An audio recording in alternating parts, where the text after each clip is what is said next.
Welcome back, ladies and gentlemen. Today we're going to take a look at the Women's National Championship. This was last weekend. This was frankly a very exciting game. Two very good teams that have very different styles, which is exciting. Next week, I'm actually going to do a Caitlyn Clark more holistic approach to her career or what she brings to women's basketball.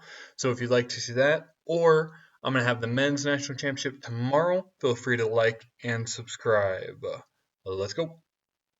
So the first thing we're going to look at is where Iowa, their strengths, frankly, on offenses. So Iowa, they blended things essentially to complement Caitlyn Clark, and where they have pretty good transition, but they have good shooters around the court, and they space the floor very, very well. So when they were able to push the ball in transition and get open looks, that is when they thrive on offense.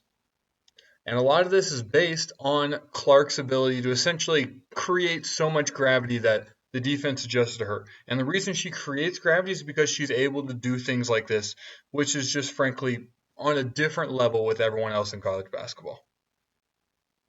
So then, frankly, putting the two of them together, when Caitlyn Clark was able to get downhill, whether that be rejecting the screen or going with the screen, and she maintains possession of the ball, foul, not whatever, block, not, it doesn't matter. All the South Carolina players are helping aggressively, which means there are open shots on the perimeter, a good pass out, and that is where Iowa thrives on offense.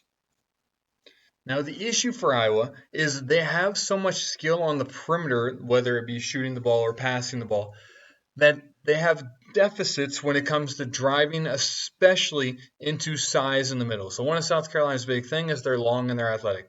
Iowa is not as long and not athletic, but they shoot the ball better. However, if South Carolina is able to close out aggressively, which they did a pretty good job of, frankly, get a hand up there, make sure 24 doesn't have a clean look at the rim, and then drive, that is when South Carolina is going to lead to open shots. So again, we can see the ball gets to the perimeter, and then they close out aggressively, encouraging essentially Iowa to drive, knowing that you have long arms and aggressive help coming to back you up. And then because South Carolina was putting such an aggressive, essentially deny on Caitlyn Clark, and she faced this in the Final Four too, and this caused Iowa a lot of issues because frankly they just struggle with a whole lot of other people creating opportunities going downhill. So this was a great instance right here, is Caitlyn Clark essentially used the deny to back cut. So she's being denied right here, and she's like, okay, if you deny me on the outside, I'll cut to the inside, and a good pass, frankly, to the middle. And then Caitlyn Clark does a good job. She forces help here because she has one-on-one, and so the big help's over. And so Caitlyn Clark gives a nice pass right here.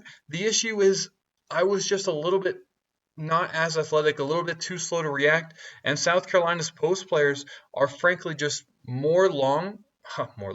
are just longer and more athletic and are able to get a piece of that deflection at the rim.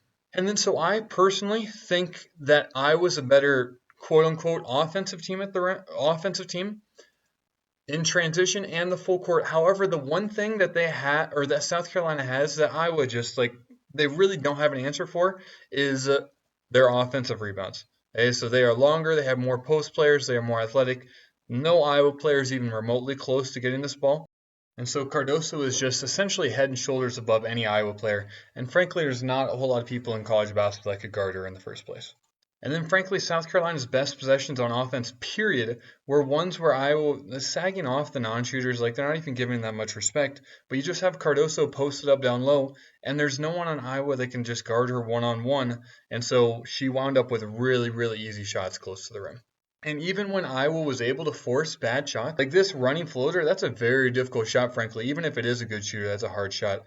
South Carolina was in the right spot because they have the size, length, and athletic ability to just get the rebounds. You put it up near the rim, one of their two post players, probably Cardoso, but maybe the other post players as well, are going to get these rebounds and lead to more shot attempts, essentially.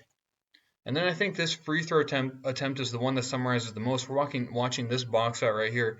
And as this ball goes up, the South Carolina player literally just moves the Iowa defender all the way under the rim, and so South Carolina is the only one that has attempted to shoot this ball. And like, yeah, this is physical contact, but they're not going to call that as a foul. They never will. And so if you can get those kinds of rebounds on missed shots where their post player is not even in the picture, you're going to have a long night if you're Iowa, a very, very long night. And so while I would have liked to see maybe a more aggressive double on the post for Iowa, and curious how that would have played out, They both are very, very good teams, and it's so interesting the dynamic between Iowa on the perimeter, South Carolina in the inside, and how they play against each other. Because Iowa obviously had a lot of good shots early on, and then South Carolina kind of made their way back with their athletic ability and length. If I have any Iowa or South Carolina fans, I'd be curious to hear your thoughts on what potential other game plans would have been. Otherwise, feel free to like and subscribe, and have a blessed rest of your day.